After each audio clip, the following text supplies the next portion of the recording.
things we want to do, whether it be on climate change or other issues.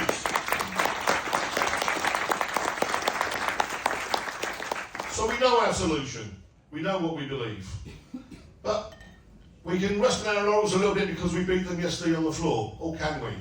Because I saw certain sections of the party on the news this morning saying, well, it's not a binding vote, is it? Yeah. And last year, when we beat them and went to fuel allowance, well, it's not a binding vote, was it? Yeah. But the CLPs, the members, the unions, and the people who represent the communities and the people who need our assistance, our help, who have the vision and the emotion of the families they live with and the people they know, right, they did not respect that vote. And it took months and months and months of further campaigning across the whole of the movement before they turned around PIP, before they turned around winter fuel allowance, and before they did the bloody right thing.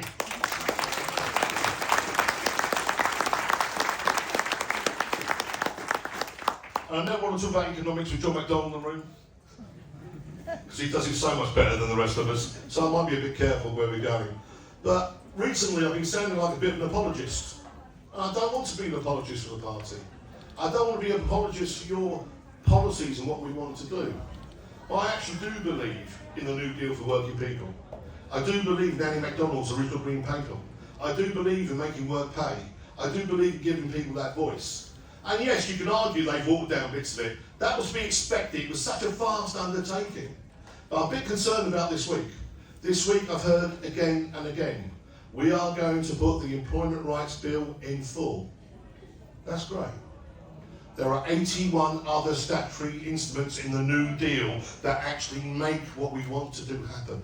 They actually make that change from bang pay gaps to all sorts of things. It's so complex and so difficult. Maybe we set ourselves an unrealistic target in doing it 100 days, but that was the force them into keeping their word to doing it. Now we need to where we need to be. But what we do need is quality work. Quite simple, make work pay.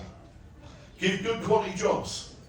The 48% of people on income support who are paying too much rent or too much food for food or whatever, right, and working more than 2 jobs, that isn't the society we want to live in. Right, if we make work pay, they won't be on the welfare bill. We can use that money for the other things that we need to do and the things that we want to do as a society. We need to, well, how many years have we all gone to this conference? Too many for me, probably. Well, I stand up and say, renationalise the railways. I'm glad they've done that. But we don't just say that. We say mail, we say utilities, we say all the other things that we demand and need to happen. It's not a silo. It is a broad-based programme of where we need to be and where we want to be for working people. We want to keep those good jobs, those supply chains, those decent pensions. We want that future where we build and grow an economy of our own, where we determine our own futures. And the money doesn't go out of the country or into the privateers' pockets. It goes into the workers who then go and spend it everywhere, locally and nationally, and generate. Well, they do. Only poor people and middle class people spend money. Rich people keep it at fucking self, sorry. I apologise for swearing. But we can get emotive about this. So I think we've always known what we need to do going forward.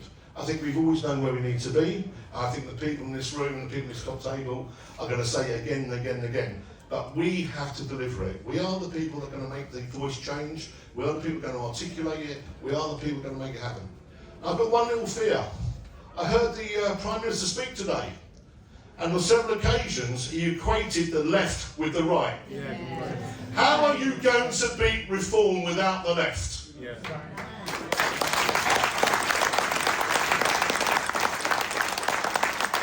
Because I'm quite sure that every time I've stood on a platform, it's been with my left-wing colleagues. I'm quite sure the people who spun themselves out of this country to fight the fascists in Spain were from the left wing. I'm quite sure our history and everything tells us that we are the people that will fight these people and stand together to do it, to protect everybody in our communities. So let's not let them get away with that. We are not the enemy, we are the bloody solution. Thank you for listening.